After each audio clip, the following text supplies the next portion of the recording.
Assalamualaikum warahmatullahi wabarakatuh.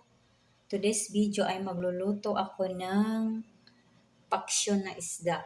So ito po yung aking mga ingredients and this is my version. So ayan ang ating isda, luya, bawang, sibuyas at saka tatlong sili na maanghang. Hindi naman siya medyo lang, medyo maanghang.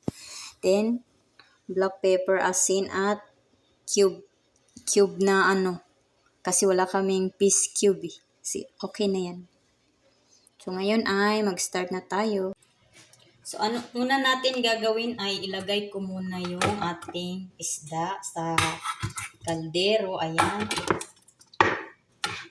Tapos ilalagay ko na yung ating mga lamas. Ayan.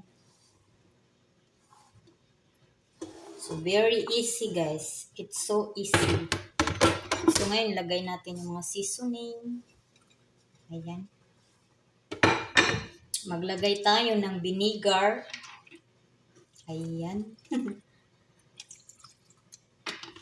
Depende sa inyo kung gusto niyo na maraming vinegar, ayos lang. At saka maglagay ako ng konting mantika.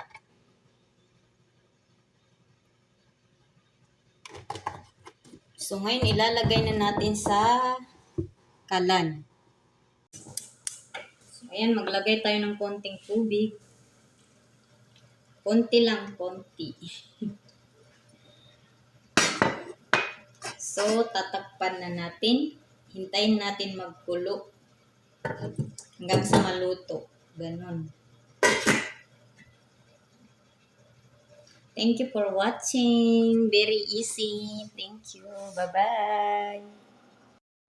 So, ayan na ang ating paksyu.